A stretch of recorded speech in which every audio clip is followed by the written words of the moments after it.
Senior White House correspondent Peter Doocy. Peter. And Harris, now that we have this new data point that one of the suspects in that attack on an ICE detention facility in Alvarado, Texas, had a binary trigger that lets a gunman fire more rapidly than if they were using a normal semi-automatic rifle, that tracks with what President Trump told us yesterday, that he had seen evidence that made it look like the suspects got their equipment recently from a military supply store. Do you think that this was an isolated incident, or do you think there's a national threat of a left-wing militia that is targeting ICE and CBP? Well, I think you have some very stupid people in the left who have some money that are making it available to these people. There's something going on, and we'll get to the bottom of it. The president says he's not going to sign a Cory Booker-Alex Padilla bill banning ICE from wearing masks and requiring them to wear visible IDs. Padilla now says, "I love this country and believe its values are worth fighting for. In a democracy, no one should have to guess if they're being handcuffed by real law enforcement or armed imposters. My bill defends against unchecked power and unconstitutional overreach. If all state and local enforcement in California can do their jobs with transparency, so can ICE." Well, the acting ICE director says that's ludicrous. You can see from all the video too, right? They say that ICE agents, they're not properly marked. You see them in their tactical gear, in their vest, where you plainly see FBI, ATF, ICE, HSI, ERO, whoever's out with us. So the mayor's claims are just totally false. And what she's doing is making people afraid of us.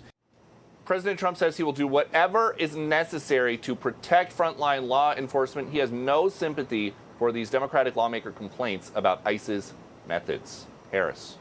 All right, Peter, thank you very much for getting us started. The often violent resistance we are seeing now to illegal immigration enforcement and deportation is actually antithetical to what most voters want.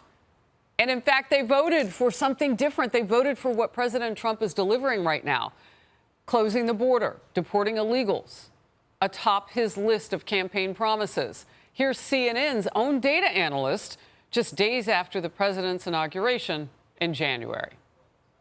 You see real uniformity. Deport all immigrants who are here illegally, 55% of the New York Times, Marquette 64%, CBS News 57%, ABC News with a slightly different question 56%.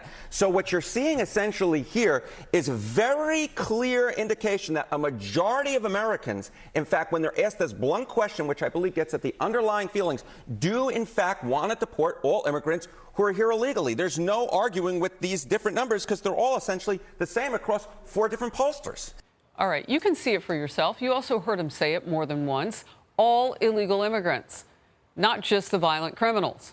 Fox News voter analysis after the election showed illegal immigration was the top issue for Trump voters, more important than the issues of the economy and abortion combined. But now, if you look across the board, a lot of people felt that way. They may not have been expressing it, but look at this came from many different networks polling.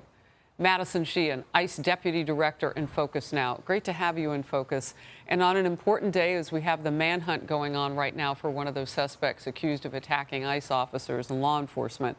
We'll get to that in a moment. But first of all, just the consistency of the support across America for what you're trying to do. Your reaction?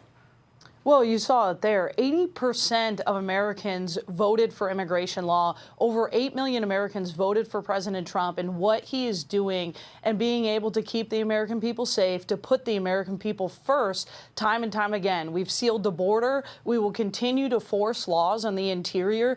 This is what Secretary Noem and President Trump have led the way for over the last few hundred days to be able to make this happen, and we will continue to do it. Our officers are out on the street catching the worst of the worst. Just last week, we even caught in LA a Colombian national who was convicted of murder in his country, and because of Joe Biden open border policies was let back into this country to be able to wreak havoc on our communities.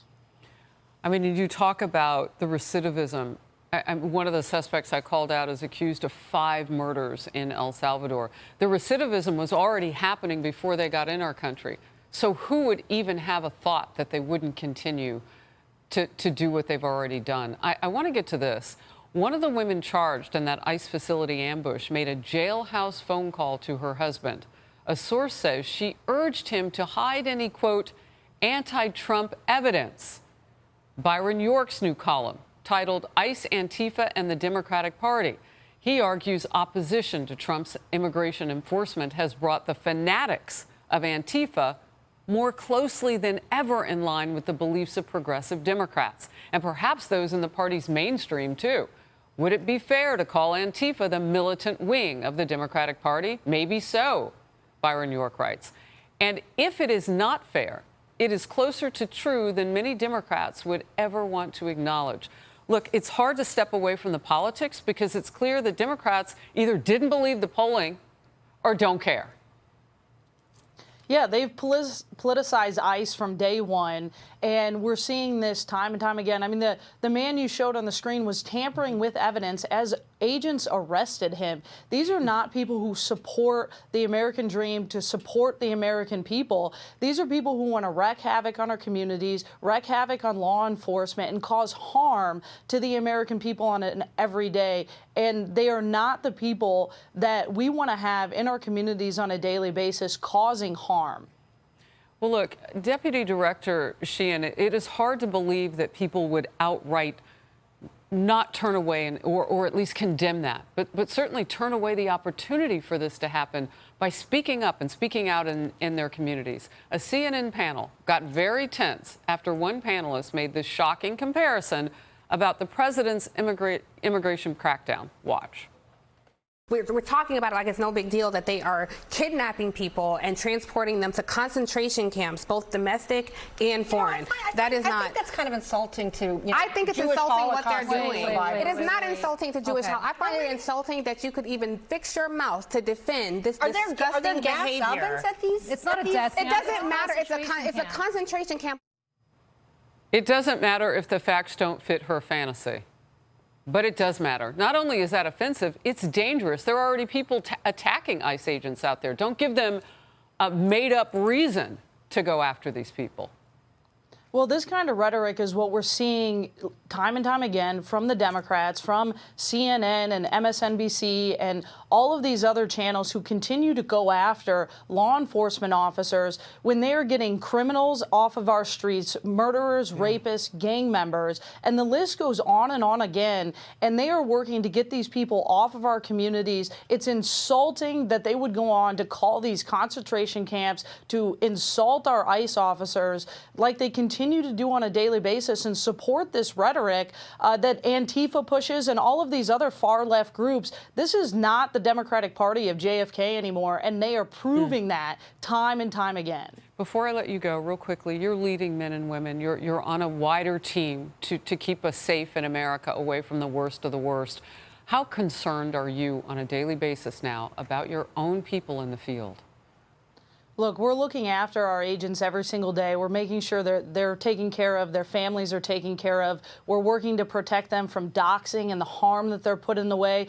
Every single night when my phone rings, I always worry about the safety of our law enforcement officers. But Director Lyons, Secretary Noem, and President Trump has stood firm that they will protect our law enforcement officers. And I truly believe that they will continue to do everything they can for my team and our families. Well, we are grateful, and thank you for being with me today. Thank you. Hey, it's Will Cain. Click here to subscribe to the Fox News channel on YouTube. It's the best way to get our latest interviews and highlights. And click to subscribe to the Will Cain podcast for full episodes right now.